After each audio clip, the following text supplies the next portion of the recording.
Glória a Deus, aleluias. E eu vou falar de um texto muito conhecido, né? Eu vou falar de Elias. Eu vou intitular essa mensagem Uma Geração Dependente. E eu gostaria que os irmãos abrissem comigo as suas Bíblias no livro de 1 Reis, capítulo 18, versículo 20. Amém? Nós louvamos aqui dos milagres do Senhor. Nós louvamos aqui o que nós fazemos, né? Quando nós nos colocamos diante de dificuldades. O que o cristão faz diante de dificuldades? E nós acabamos de louvar aqui a experiência de Jó, que diante da situação difícil ele adorou. E sabe, quando eu quero direcionar a minha pregação na geração dependente, eu quero dizer que não vai nascer uma outra geração física. Eu quero dizer que, espiritualmente falando, eu creio que já está nascendo uma geração de dependência de Deus. E o Senhor me mostrou isso na vida de Elias. E eu quero compartilhar com vocês nesta noite. Então, que nós possamos abrir as nossas Bíblias em 1 Reis, capítulo 18, versículo 20. É uma história muito conhecida. E eu vou estar lendo até onde, o Espírito Santo me conduzir. Elias e os profetas de Baal no Monte Carmelo. Então enviou Acabe mensageiros a todos os filhos de Israel e ajuntou os profetas no Monte Carmelo. Então Elias se chegou a todo o povo e disse: Até quando cocheareis dois pensamentos? Se o Senhor é Deus, segui-o. Se Baal segui-o. Porém o povo nada lhe respondeu. Então disse Elias ao povo: Só eu fiquei dos profetas do Senhor, e os profetas de Baal são 450 homens. Deem-se-nos, pois, 2 novilhos, escolham eles para si um dos novilhos, e dividindo-o em pedaços, o ponha sobre a lenha. Porém não lhe metam fogo. Eu prepararei outro novilho, e porei sobre a lenha. E não lhe meterei fogo. Então invocai o nome do vosso Deus. E o invocarei, eu invocarei o nome do Senhor. E há de ser que o Deus que responder com fogo, esse que é Deus. E todo o povo respondeu e disse: É boa esta palavra. Disse Elias aos profetas de Baal: Escolhei para vós outros um dos novilhos, e preparai primeiro, porque sois muitos, e invocai o nome do vosso Deus. E não lhe meteis fogo. Tomara o novilho que lhes fora dado, e preparam-no, e invocaram o nome de Baal, desde a manhã até o meio-dia, dizendo: Baal, responde-nos. Porém não havia uma voz que respondesse. E manquejando, se movimentavam ao redor do altar que tinham feito. E ao meio-dia, Elias zombava deles, dizendo: Clamai em altas vozes, porque ele é Deus. Pode ser que ele esteja meditando, ou atendendo a necessidades, ou de viagem, ou a dormir, e despertará. E eles clamaram em altas vozes, e retalhavam com facas e lancetas, segundo o seu costume, até derramarem sangue. Passando o meio-dia, profetizaram eles até que a oferta de manjares se oferecesse. Porém não houve voz, nem resposta, nem atenção alguma. Então Elias disse a todo o povo: Chegai-vos a mim. E todo o povo se chegou a ele. Elias restaurou o altar do Senhor, que estava em ruínas. Tomou 12 pedras, segundo o número das tribos de Jacó, a qual viera a palavra de Deus, dizendo: Israel será o teu nome. Com aquelas pedras edificou o altar em nome do Senhor. Depois fez um rego em redor do altar tão grande, como para semear 2 medidas de semente. Então armou a lenha, dividiu o novilho em pedaços, pô-lo sobre a lenha, e disse: Enchei de água os 4 cântaros e derramai sobre o holocausto e sobre a lenha. Disse ainda: Fazei-o a 2ª vez, e o fizeram. Disse mais: Fazei-o a 3ª, e o fizeram a 3ª vez. Aleluia. De maneira que a água corria ao redor do altar. Ele se encheu também de água o rego. No devido tempo, para se apresentar a oferta de manjares, aproximou o profeta Elias e disse: Ó Senhor Deus de Abraão, Isaque e de Israel, fique hoje sabido que tu és Deus em Israel, e que eu sou o teu servo, e que segundo a tua palavra fiz todas essas coisas. Respondeu-me o Senhor, para que responde-me, Senhor, responde-me para que este povo saiba que tu, Senhor, és Deus e que a ti fizeste retroceder o coração deles. Então caiu fogo do Senhor e consumiu o holocausto, e a lenha, e as pedras, e a terra, e ainda lambeu a água que estava no rego. O que vendo todo o povo caiu de rosto em terra e disse: o Senhor é Deus, o Senhor é Deus. Disse-lhes Elias: lançai mão dos profetas de Baal, que nenhum deles escape. Lançaram mão deles, e Elias fez descer ao rio de Quizon, e ali os matou. Aleluia. Glória a Deus. Feche os teus olhos, querido. Senhor Deus, Pai Todo-Poderoso, neste momento, Deus, nós queremos, ó Pai, receber mais uma vez a Tua palavra que nos mantém de pé, a Tua palavra que nos alimenta, a Tua palavra que nos dirige, a Tua palavra que nos desperta, a Tua palavra que abre os nossos olhos, Pai, para a Tua verdade, para o Teu caminho, para o Teu discernimento. Senhor, a Tua palavra liberta, Senhor, a Tua palavra tem poder de transformação e mudança. E nesta noite nós estamos aqui, Senhor, tão somente para ouvir a Tua voz, tão somente para receber essa palavra poderosa, Pai, que através, Senhor, da vida deste profeta, nós possamos nesta noite receber algo que venha do Senhor para as nossas vidas, que através da vida deste profeta, nós sejamos direcionados, Senhor, por aquilo que o Senhor quer para nós neste tempo, nesta hora, nesta geração, porque eu creio, Deus, que o Senhor está levantando uma geração espiritual de Elias. Uma geração com ousadia, uma geração, Senhor, com autoridade, Pai, e que isso venha se manifestar nos nossos corações nesta noite. Em nome de Jesus. Amém, Jesus. Glória a Deus. Irmãos, quando eu meditava nessa palavra, o texto, né, eu quis ler todo o texto, embora seja extenso, porque eu acredito que o texto, ele fala por si só, né? É tremendo esse texto, quando Elias, ele afronta os profetas de Baal, a eles verem quem é o Deus verdadeiro. E o Senhor falou que o desejo do coração dele é levantar uma geração de Elias. E o Senhor falava ao meu coração que Elias, o reino ali de Israel, ele estava sob o reinado de Acabe. E nós sabemos que Acabe, ele foi um rei que ele não estava servindo ali o seu reinado segundo o coração de Deus. E ele ainda era casado com Jezabel, e ele ainda era influenciado sob o domínio dela. E a palavra de Deus diz que Jezabel, ela era má. E ela acabou influenciando Acabe o seu reinado. E o povo perecia por isso, porque a maior influência de Jezabel era ali a idolatria. Então eles queriam ali que o povo começasse a adorar Baal. E ela mantinha ali os profetas de Baal, que eram homens que viviam as suas vidas na dependência de Baal.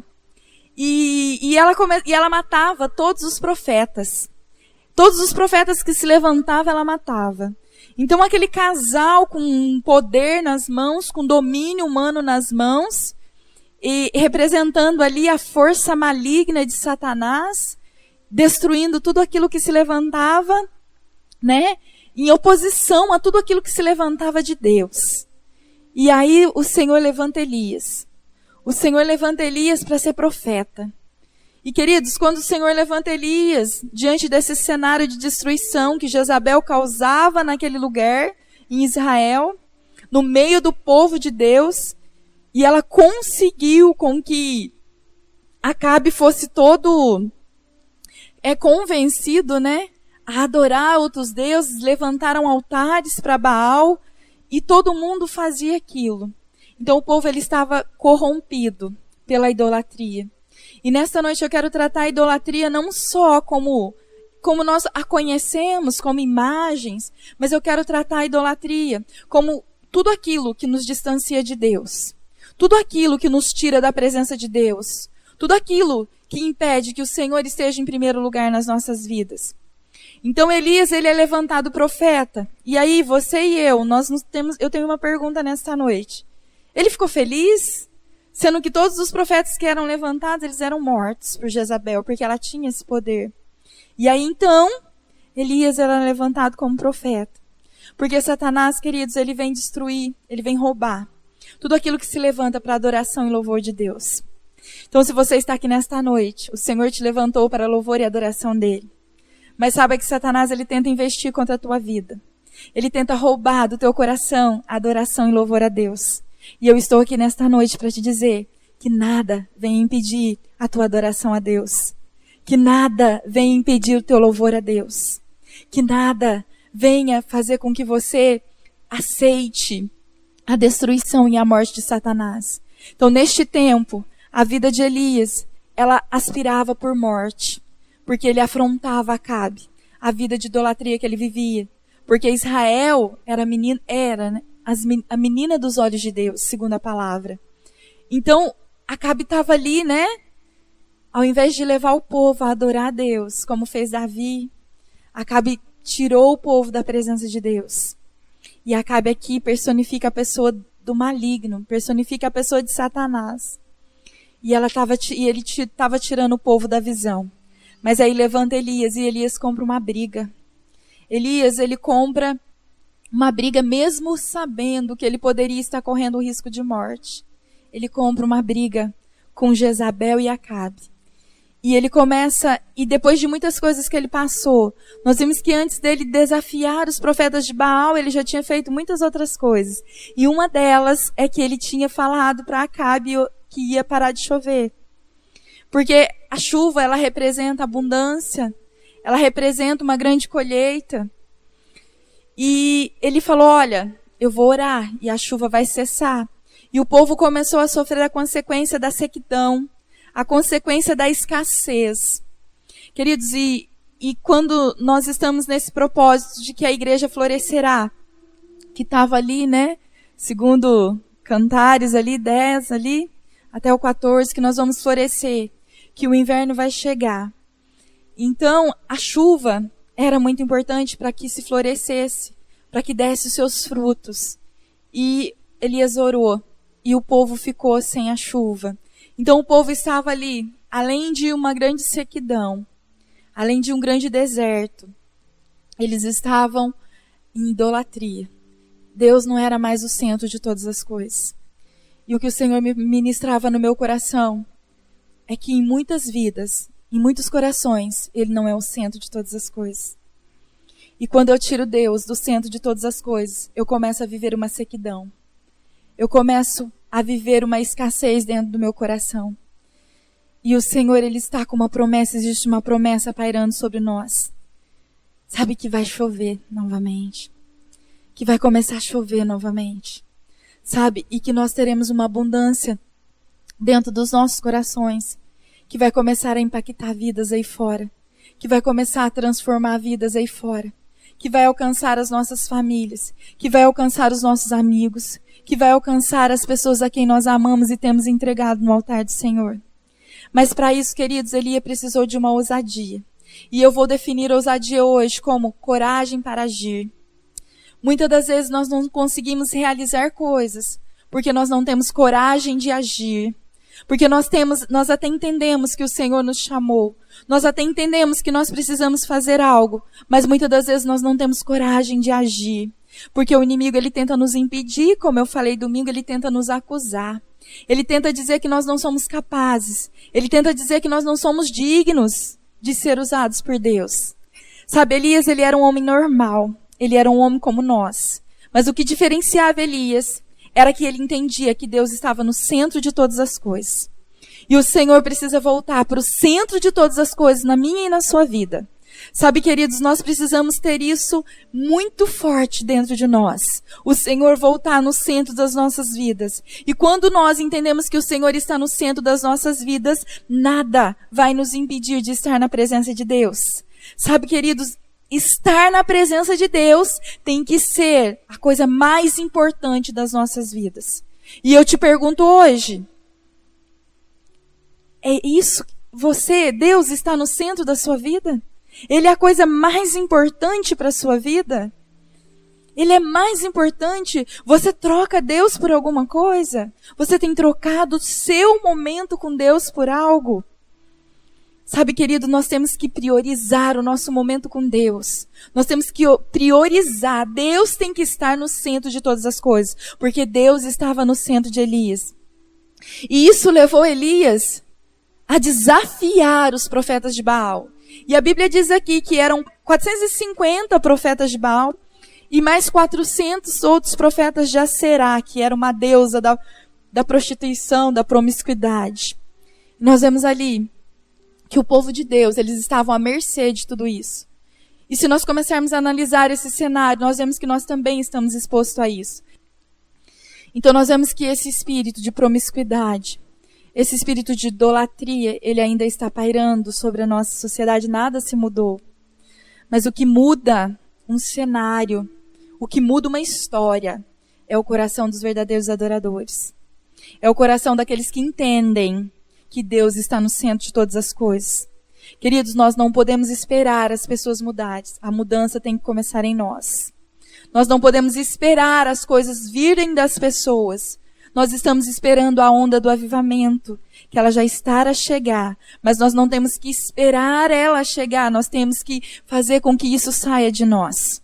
Nós somos responsáveis por levar o caminho, a promessa, a palavra de Deus. Quando o Guilherme, ele leu aquele versículo, e ele falava que como saberão se não haverá quem pregue?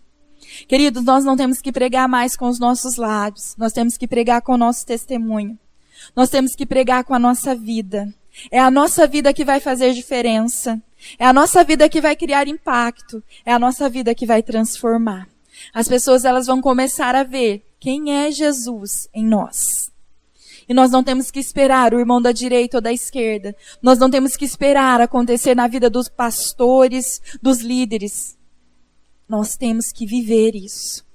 O Evangelho do Senhor, ele é vida. O Evangelho do Senhor, ele é gerado, ele gera vidas através daquilo que eu vivo. Sabe, quando nós falávamos no domingo, né, a respeito de Pedro. Pedro falou, olha, eu não tenho nem ouro e nem prata, mas o que eu tenho eu te dou. Ele tinha Jesus, que era a cura, que era a transformação, que era a salvação. E é isso que nós vamos viver, queridos. É isso que nós vamos viver. Nós vamos viver de algo que as pessoas verão e entenderão quem é Deus. Então nós vamos ter que fazer como Elias, ter uma ousadia de Elias. Elias chegou diante dos profetas de Baal e ele não se corrompeu. E é por isso que Deus fala que vai trazer uma geração de dependência, uma geração de Elias, uma geração que foi ousada no meio dessa prostituição, no meio dessa idolatria. E ele se levantou, um homem, preste bem atenção, um homem, ele se levantou contra quase 1000 homens, 1000 profetas de Baal, e ele afrontou-os a ver qual era o Deus verdadeiro. Qual era o Deus que era o Deus dos céus, o Deus que salvava. Porque, queridos, a imagem de Deus está ficando de um Deus bonzinho, de um Deus corruptível, e nós sabemos que o Senhor não se corrompe. E Elias, ele tinha o caráter do Senhor. Elias, ele não se vendeu diante do medo. Ele não se vendeu diante do que as pessoas iriam achar. E muitas das vezes, as pessoas, para agradar umas às outras, elas têm tirado Deus do centro. Elas têm tirado o Senhor do centro. Têm tirado a sua dependência em Deus. Ela tem tirado, sabe, a sua confiança em Deus. E não tem tido coragem de agir para que o nome do Senhor seja glorificado. Queridos, agradar homens. Elias, ele não quis agradar homens. Elias, ele quis demonstrar para que ele veio, quem ele era e quem ele servia. E é isso que tem faltado para nós. A igreja de Cristo, ela só vai florescer. Nós só vamos viver os nossos frutos quando nós tivermos coragem de agir em prol do Evangelho. Quando nós tivermos coragem de denunciar o pecado. Porque Elias estava ali denunciando o pecado. Ele falava para Acabe em todo tempo, você está errado. Jezabel está errada. Você vai ver o que vai acontecer com a sua família. Os cães lamberão o sangue da sua família. Ele não tinha medo. Ele não se sentiu paralisado, ele teve coragem. Coragem para agir. E nós precisamos ter coragem para agir. Porque agora as nossas ações vão contar quem nós somos. Elas vão revelar o Deus que nós servimos e o que nós somos. E quando Elias, ele saiu ali daquela zona de conforto, e ele viu que o povo de Deus estava perecendo. Ele viu que o povo estava contaminado. E eu comecei a entender o que Elias sentiu quando eu comecei a olhar esse fato que eu mencionei para vocês a respeito desse casamento. E eu comecei a ver que as pessoas estão cegas, que as pessoas estão dominadas, que as pessoas estão olhando, vendo e não estão se posicionando. Porque elas estão dominadas, elas estão cegas. E elas estão perecendo, como diz a palavra de Deus, por falta de conhecimento. E nós precisamos despertar. O Senhor quer despertar uma geração de Elias. O Senhor quer despertar uma geração de dependência. Porque o que levou um homem normal a fazer o que Elias fez foi a dependência que ele tinha em Deus. Ele confiava no Deus que ele servia. Ele sabia quem eu era, ele dependia totalmente de Deus. Então ele falou, olha, eu desafio vocês. Nós vamos pegar 2, novilhos, cada um vai fazer um altar. Eu vou fazer um altar aqui, vocês vão fazer o outro aqui. E como vocês são muitos, vocês já podem começar a fazer. Que aí vocês coloquem o sacrifício de vocês e depois eu vou colocar o meu. E imagina o que Elias sentia. Elias era como eu e você. Só que ele dependia de Deus. Ele era dependente. Eu imagino que Elias tenha dito assim, Senhor, eu vou fazer esse desafio, mas quem vai agir, quem vai operar é o Senhor. E Elias, ele confiava na dependência que ele tinha em Deus. E é isso que nós, como igreja, nós não temos dependência. Nós achamos que nós dependemos de homens, queridos. Nós achamos que nós dependemos de pessoas para resolver os nossos problemas, para poder abrir caminhos para nós. Nós achamos que homens vão fazer para nós aquilo que só Deus pode fazer. E aí, queridos, nós ficamos sobre o domínio desses homens. Nós ficamos debaixo de um jugo. E a palavra de Deus diz que é onde a unção quebra-se jugo. Então Elias tinha unção de Deus e por isso não tinha sobre ele domínio. Então Jezabel e Acabe não o dominava, porque havia sobre ele uma unção de Deus sobre a vida dele. E aonde a unção, queridos, é quebrado jugo. Sabe, a palavra de Deus em Isaías diz isso. Isaías 61:10 diz que a unção quebra jugo. E a palavra de Deus diz que esse jugo era uma cana que ficava aqui, no pescoço dos animais e colocavam eles em prisão. Então o povo de Deus, eles estavam aprisionados na mentira, no engano. E eles estavam ali querendo viver para adorar e glorificar outros deuses e agradar homens. Eles queriam agradar o rei, porque eles não iam contra o rei. Eles queriam agradar homens porque eles achavam que dos homens viriam aquilo que eles precisavam. E nesta noite eu estou aqui para te dizer que você precisa ser dependente de Deus. E aquilo que você precisa virá de Deus. Virá de Deus, queridos. Sabe, toda situação que você tem vivido, ela virá de Deus. Por isso que você precisa ser dependente de Deus. E quando nós somos dependentes de Deus, Ele está no centro. Mas eu vou para Deus. Mas eu tenho que fazer isso. Deus, eu vou para Deus. As pessoas costumam dizer até que a gente é fanático. Mas que tanto você vai na igreja? Vamos fazer isso? Eu não posso que eu tenho que ir na igreja. Vamos fazer. Nossa, não posso que eu tenho culto em tal lugar. Nossa, vamos fazer. Nossa, eu tenho um encontro em tal lugar. Nossa, vamos fazer isso, eu tenho uma reunião em tal lugar. E eu começo a mostrar para as pessoas que eu priorizo Deus. Que Deus está no centro. Quando eu abro mão, quando eu renuncio aquilo que vai agradar a mim mesmo e aquilo que vai agradar homens, eu estou colocando Deus no centro. E quando eu coloco Deus no centro, eu mostro uma dependência dele. Eu mostro que eu dependo dele. Hoje eu vi algo de uma irmã. Ela está passando uma situação muito difícil. E eu conversei com ela a respeito de várias coisas e depois eu perguntei para ela, e você, como que você está? Ela falou assim, olha, eu estou cuidando das coisas de Deus, porque eu sei que enquanto eu estou cuidando das coisas de Deus, Ele está cuidando de mim. E eu achei isso maravilhoso. A gente sabe disso, mas ouvir das pessoas, isso é maravilhoso. E eu sei que ela está passando uma luta muito grande. e nós estávamos falando a respeito de várias outras pessoas. E ela falou, enquanto eu estou cuidando de Deus, eu sei que Ele está cuidando de mim. Dependência. Dependência. Geração de dependência. Porque a geração de dependência, ela é geração ousada. Ela é geração com coragem para agir. E foi isso que Elias fez. Elias, ele desafiou esses profetas. Ele zombou desses profetas. Ele falou, olha, começa a orar agora, porque aí o Deus de vocês desperta e recebe o sacrifício. E eles começaram a chamar. E eles começaram a gritar. E eles começaram a tripudiar. E nada de Baal responder. E Elias começou a zombar deles. Quem sabe ele está dormindo, quem sabe ele está fazendo outras coisas, quem sabe ele está ocupado para te ouvir. E é desse jeito, querido, que nós estamos vendo a humanidade. A humanidade está clamando. A humanidade está se retalhando, como a palavra de Deus diz. Porque ela está no engano. Porque ela está na mentira. E não levanta um Elias com coragem para agir e revelar quem é o verdadeiro Deus. Às vezes nós estamos olhando as pessoas em sofrimento. As pessoas, andando nos caminhos todos errantes.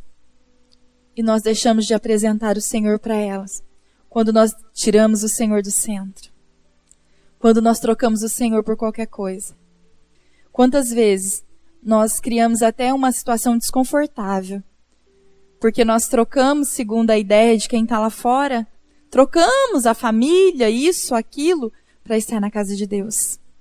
Para estar colocando Deus no centro. Queridos, as pessoas te observam. As pessoas observavam Elias. As pessoas sabiam quem Elias era. E por isso as pessoas deram ouvido para ele quando ele falou. Quando ele disse para as pessoas que ele ia fazer ali um desafio.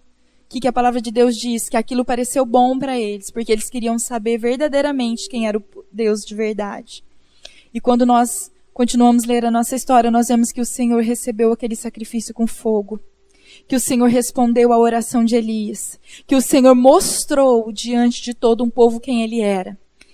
E quando as pessoas começam a ver, na minha e na sua vida, quem é Deus, elas creem. Elas creem, queridos. Porque se você começar a avaliar toda a história, você vai ver que as pessoas, elas viram, por isso elas creram. Foi mencionado aqui quando o Guilherme cantou aquele louvor. A vida de Lázaro. A palavra de Deus diz que muitos iam lá ver Lázaro que tinha sido ressuscitado e ouvir a palavra de Jesus. Então eles queriam ver quem era Lázaro. E quando eles chegavam lá, eles ouviam Jesus. Sabe o que impactou no ministério de Jesus? Foi o que? A coragem de agir. A coragem de agir. A geração de dependência. Você precisa ser dependente do Senhor. E por isso você precisa colocar ele precisa ser prioridade na tua vida. A tua prioridade não é a sua família, a tua prioridade não é o teu trabalho, a tua prioridade não é o teu ministério, a tua prioridade é Jesus.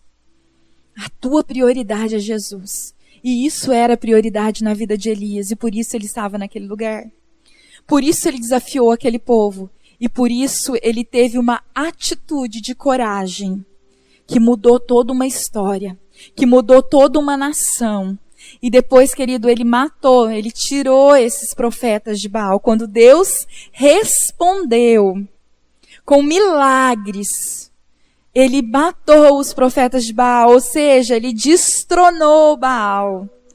E aí a palavra de Deus diz que ele orou e houve chuva. Ele orou e houve chuva.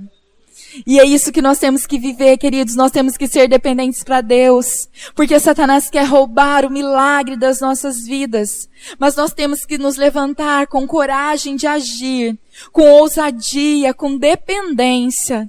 E falar, Senhor, eis-me aqui, Pai. E nós temos que mudar essa situação para que haja chuva de salvação, chuva de cura, chuva de discernimento, chuva de sabedoria e nasça uma geração de dependência de Deus, que é uma geração de Elias, uma geração ousada, uma geração que não se corrompe, uma geração que não teme, uma geração que não tem medo. Sabe quando nós olhamos ali na palavra de Deus? Eu queria que vocês abrissem comigo lá em Tiago. Tiago, capítulo 5. Queridos, a dependência, ela gera confiança. Por isso que Elias fez esse desafio, porque ele confiava em Deus. Quando eu dependo, eu confio. Quando eu dependo, eu confio. Quando eu confio, o Senhor faz. Quando eu confio, o Senhor faz. Amém? A fé move todas as coisas. E aí está falando assim, Elias, capítulo 5, versículo 17 e 18. Fala assim, olha.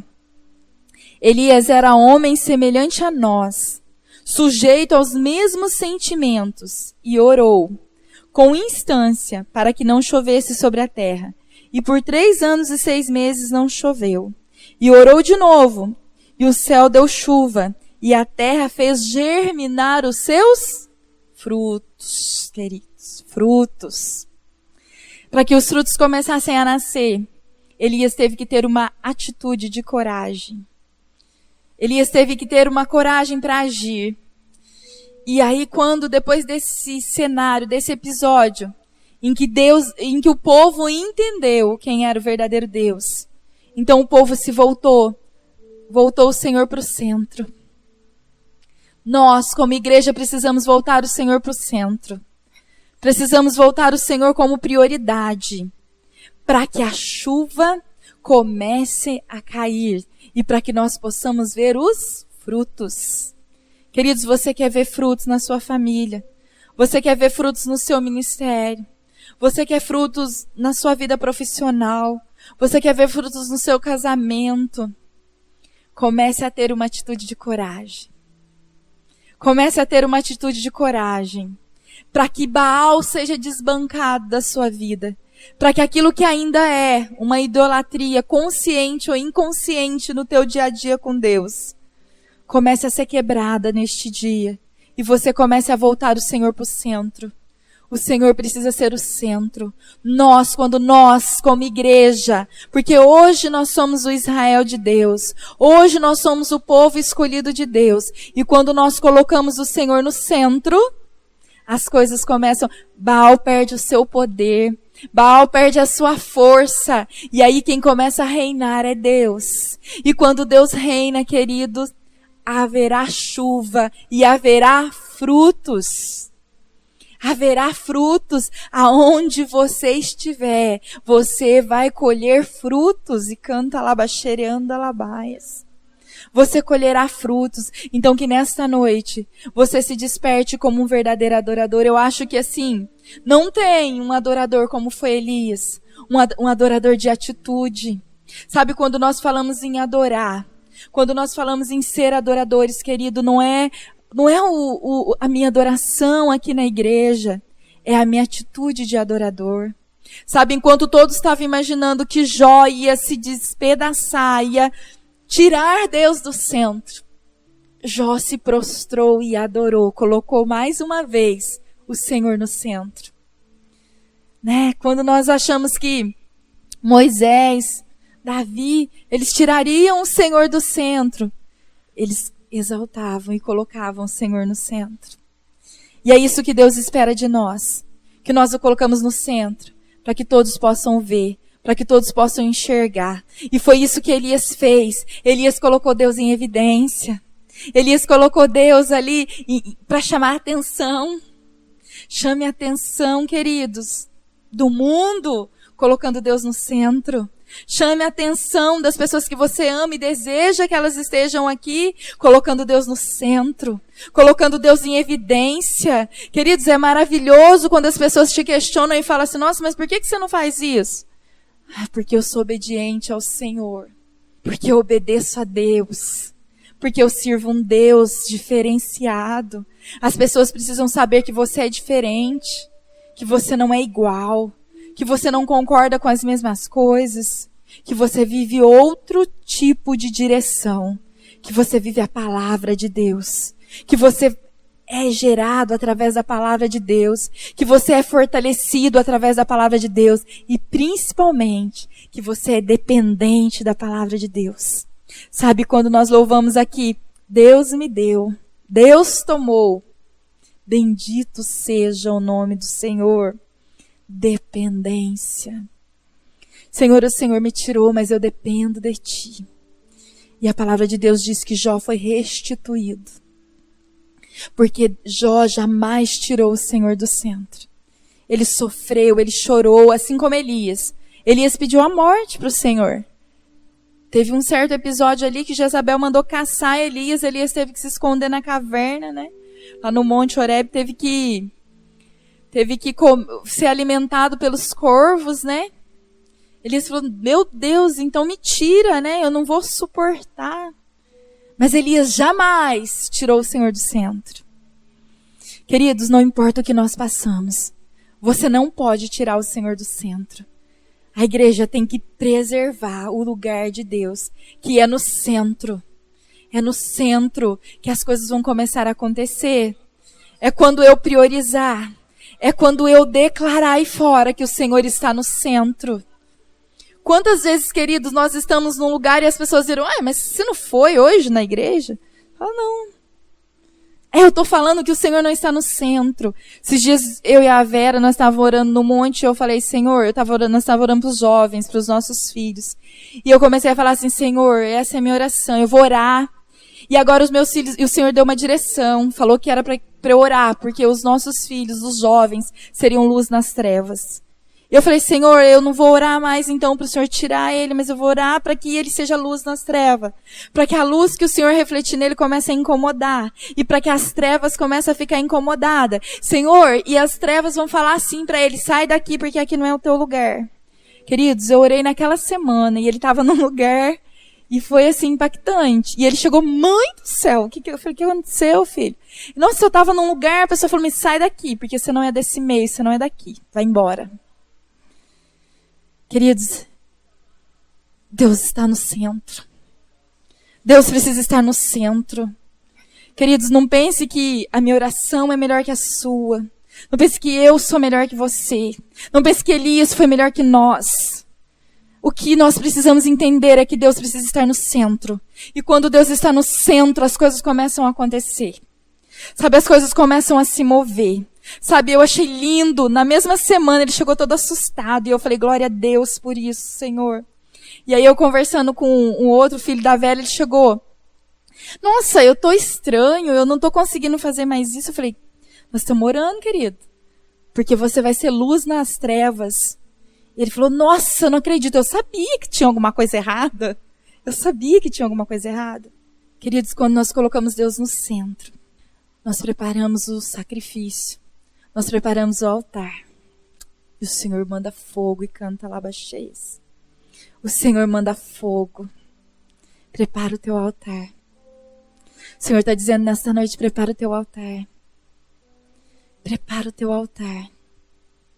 Nós sabemos que Elias, ele montou um altar com dificuldade ali. Ele colocou ali um grau de dificuldade que não era para pegar fogo de jeito nenhum. Mas as pessoas não iam ter dúvida. Prepara o teu altar. Prepara o teu sacrifício. Todos vão olhar e vão achar que não pega fogo. Mas vai. Vai. Sabe por que vai, queridos? Porque Ele te chamou para glorificar o nome dEle em você. Na sua vida, na sua casa, no seu trabalho, aonde você estiver, Ele chamou você. Assim como Ele chamou Elias para que Elias mostrasse o tamanha glória que ele tinha. E eu te convido você nesta noite a se colocar de pé, a orar comigo. Senhor Deus, Pai Todo-Poderoso, mais uma vez eu entrego a tua noiva, a tua amada, a tua querida, a tua separada. Senhor, eis aqui a tua preciosa igreja. Pai querido, continua movendo no coração da tua igreja. Continua trabalhando no coração da tua igreja. Que cada palavra que foi dita aqui, Senhor, que o inimigo não venha roubar do coração da tua igreja. Que eles saiam daqui, Senhor, com a convicção de que é o Senhor quem está movendo. De que é o Senhor quem faz a obra. Pai querido, que eles se voltem, que nós nos voltemos mesmo para o centro do teu querer e da tua vontade. Que todos vejam em nós que o Senhor é o nosso centro. E que tudo aquilo que somos, tudo aquilo que temos vem do Senhor, Pai. Pai querido, que a todos venham saber que existe Deus em nós, Pai. Porque hoje nós somos o teu Israel, Senhor. Nós somos o teu povo escolhido. E que caia mesmo o teu fogo do céu e revele que há Deus em Israel, Pai. Pai querido, que a tua igreja saia daqui descansada, crendo que enquanto eles estavam aqui sendo ministrados, o Senhor já estava trabalhando no reino espiritual, Pai. O Senhor já estava movendo na dificuldade de cada um, Senhor. Pai querido, a tua palavra diz que mais vale, Senhor, um dia na tua presença do que 1000 em outro lugar. Que a tua igreja consiga entender e ver isso em todo o tempo. Senhor, dirige os teus filhos ao lar deles em segurança, em alegria, porque foi dito aqui neste altar que aqueles que estavam tristes iriam sair alegres. Alegres porque sairão daqui com a convicção de que aquilo que os perturbava está aqui no teu altar, Senhor. No teu altar, Senhor. E não vai ser homens que dará a solução, mas sim o Senhor. Que os teus filhos tenham uma noite de descanso. Que os teus filhos tenham uma noite, Pai, de dependência. De dizer, ó Pai, que depende do Senhor. Pai querido, o Senhor quer ouvir isso, Pai. Diga a Deus que você depende dEle. Diga, Senhor, eu dependo de Ti. Diga, Senhor, eu dependo de Ti. O Senhor quer ouvir nesta noite a tua dependência. O Senhor quer ouvir nesta noite a tua dependência. Porque Ele diz, sou eu quem faço. Sou eu quem mudo. Pai, que eles saiam daqui com os corações alegres. Que Deus, eles não estão esquecidos como muitas das vezes eles pensam. Que os problemas deles, Senhor, não vão se resolver. Mas o Senhor diz nesta noite que eles são filhos amados. E por isso o Senhor se preocupa com cada vida que aqui está. Por isso o Senhor toma cada preocupação nesta noite. Cada problema nesta noite. E estão nas mãos de um Deus que faz. Num Deus que faz. Pai, eu não poderia fazer nada por essas vidas. Mas o Senhor pode todas as coisas. E eu creio, Senhor, e eu uno a minha fé a deles. Eles sairão daqui nesta noite em vitória, em nome de Jesus. Em nome de Jesus. Em vitória, em nome de Jesus. Receba, igreja. Receba a vitória do Senhor. Glória a Deus.